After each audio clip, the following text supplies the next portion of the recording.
Hi everyone, this is Muruga MP. இன்னைக்கு நம்ம பார்க்கக்கூடிய ப்ராப்ளம் வந்து 11th standard physics mechanical properties of மேட்டர்ல ரொம்பவே ஒரு முக்கியமான புக் பேக் ப்ராப்ளம்ஸை தான் பார்க்க போறோம். இன்னைக்கு பார்க்கறது முதல் ப்ராப்ளம். கேள்வியை பாருங்க, ரொம்ப அழகான கேள்வி தான். A capillary of diameter. So capillary அப்படின்றது ஒரு thin tube நம்ம படிச்சிருக்கிறோம். A capillary rise by surface tension, right? Surface tension by capillary rise method அப்படின்னு படிச்சிருப்போம்.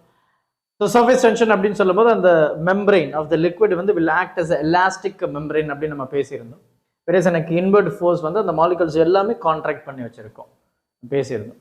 இதில் வந்து பார்த்தோம் அப்படின்னா capillary rise அதில் ரொம்ப ஒரு முக்கியமான ஒரு ஈக்குவேஷன் நம்ம படிச்சிருப்போம். என்னுடைய ஹைட் வந்து inversely proportional to the radius of the tube. அப்போ அந்த டியூபினுடைய ரேடியஸ் குறையும் போது என்னுடைய வாட்டர் லெவலோ இல்லை ஃப்ளூயிட் லெவல் ரைஸ் ஆகிறது அதிகமாக இருக்கும். ஃபார் எக்ஸாம்பிள் இதுதான் என்கிட்ட இருக்கிற ஒரு டியூப். இன்னொரு டியூப் வந்து பார்த்தோன்னா இவ்வளோ திக்னஸில் இருக்குது. ஒரு டியூப் வந்து எப்படி இருக்குது. இப்போ இந்த இடத்துல பார்த்தீங்கன்னா நீங்கள் ரெண்டுமே ஒரே மாதிரி ஃப்ளூயிடில் யூஆர் கோயிங் டு டிப். அப்போ என்ன ஆகும் அப்படின்னா இதில் இவ்வளோ ரைஸ் ஆகிருக்கும், இதில் இவ்வளோ தான் ரைஸ் ஆகிருக்கும். விச் மீன் என்னுடைய இந்த வாட்டர் லெவல் ரைஸ் ஆகிறது என்னுடைய இந்த ரேடியஸ் ஆஃப் த டியூப் தான் டிசைட் பண்ணதுன்னு சொல்லியிருப்பாங்க. வேறஸ் என்னுடைய ஹைட் வந்து இன்வர்ஸ்லி ப்ரொபோர்ஷனல் டு ரேடியஸ். அப்போ இங்கே ஹைட் அதிகமாக இருக்கிறதுனால வி கேன் ஈஸிலி சே என்னுடைய radius of the tube is very small.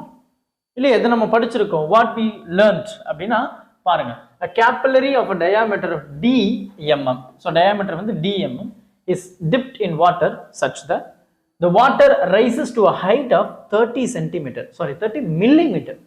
30 millimeterக்கு அது ரைஸ் ஆயிருக்கு. இது வாட்டர் லெவல் 30 millimeterக்கு அதிகமா மேல போயிருக்கு.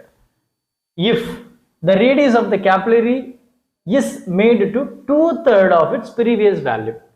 அப்போ முன்னாடி இருந்த, அதாவது இப்போ இதை என்னுடைய ரேடியஸ் வந்து 6 இருக்கும்போது, ரைட், அடுத்து என்ன சொல்றாங்கன்னா என்னுடைய ரேடியஸ் வந்து, அதாவது ரெண்டாவது டியூப்னு சொல்லியிருக்கேன், இந்த ரெண்டாவது டியூபுடைய ரேடியஸ் வந்து என்னுடைய முதல் டியூபினுடைய ரேடியஸை விட 2/3 இருக்கு. பாரு, கேள்வியை பாருங்க. If the radius of the capillary is made 2/3 of its previous value, then compute the height up to which the water will rise in the new. அப்போ இந்த இடத்துல எந்த அளவுக்கு உயரமாக இருக்கும் அப்படின்னு கேட்குறேன். அப்போ இது வந்து R1 வச்சுக்கலாம், இது R1 வச்சுக்கலாம் இல்லையா. அப்போது என்னுடைய டியூபுடைய ரேடியஸ் வந்து இருக்கு. அந்த ரேடியஸ் இருக்கும்போது எனக்கு 30 சென்டிமீட்டர் 30 மில்லிமீட்டர்னு சொல்லிட்டேன்.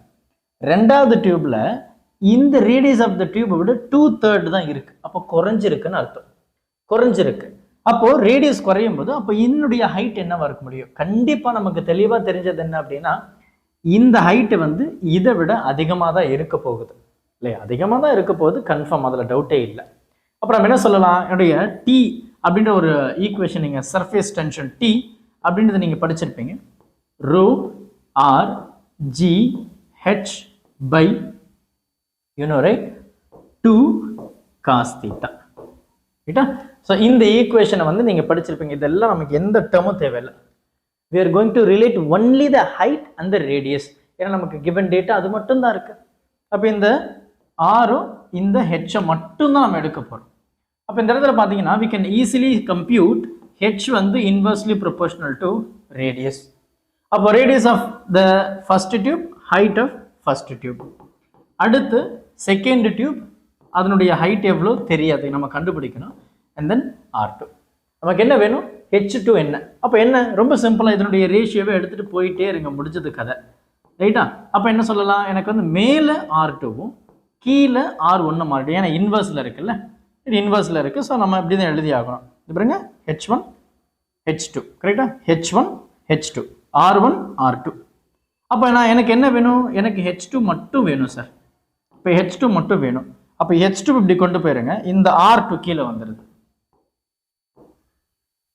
இது இப்படி கொண்டு போயிருங்க. அப்போ H1 R1 நான் அப்படியே எழுதிட்டேன், H1 R1 அப்படியே எழுதிட்டேன். இப்போ height of the first tube என்ன சொல்லியிருக்காங்க, 30 மில்லிமீட்டர்னு சொல்லியிருக்காங்க. எவ்வளோ ரைஸ் ஆயிருக்கு, 30 மில்லிமீட்டர். அதனுடைய ரேடியஸ் எனக்கு தெரியாது, அது R1 தான் சொல்லியிருக்கு. ஆனால் ரெண்டாவது டியூபுடைய ரேடியஸ் எப்படி இருக்கு, 2/3 of first tube, right, first டியூபுடைய ரேடியஸ். அப்போ இந்த R1 நம்ம கேன்சல் பண்ணலாம். ரொம்ப சிம்பிளாக முடிஞ்சதுல. இப்போ வந்து பார்த்தீங்கன்னா எனக்கு இது வந்து 2 டைம் வந்து 15. அப்போ இது 3 இங்கே போச்சுன்னா இன்வெர்ஸ் ஆகிடும், மறுபடியும் போயிடுச்சுன்னா ப்ராடக்ட் ஆகும். அப்போ 15 3 சார் எவ்வளோ 45. அப்போ எனக்கு என்னுடைய radius of the tube 2/3 of the ப்ரீவியஸாக இருக்கும்போது அது எந்த அளவுக்கு ரைஸ் ஆகிருக்கான்? எவ்வளோ 15 3 சார் 45 மில்லிமீட்டருக்கு அதிகமாக இருக்கு. அப்போ அந்த 2 டியூபுக்கு இருக்கிற வித்தியாசம் என்ன? 2 டியூபுக்கு இருக்கிற வித்தியாசம் என்ன? 15 மில்லிமீட்டர். அப்போ 15 மில்லிமீட்டர் வந்து ஃபர்ஸ்ட் டியூபை விட செகண்ட் டியூப்ல வாட்டர் லெவல் வந்து அதிகமாக இருக்கு. இதுதான் நம்ம பார்க்குறோம். ரொம்ப சிம்பிளான கான்செப்ஷுவல் திங். நீங்கள் கான்செப்ஷுவலில் ஃபஸ்ட்டு பார்த்துட்டு அதுக்கப்புறம் ப்ராப்ளமை பாருங்கள். நம்ம சேனலில் எல்லாத்துக்கும் அழகான பிளேலிஸ்ட்டை கிரியேட் பண்ணி வச்சுருக்கோம். சாப்டர் நேம் முருகா எம்பி அப்படின்னு போட்டிங்கன்னா பட்டுன்னு வந்துடும். டக்குன்னு பார்க்குறீங்க, சால்வ் பண்ணுறீங்க, அவ்வளோதான். Thank you. Help others with a smile.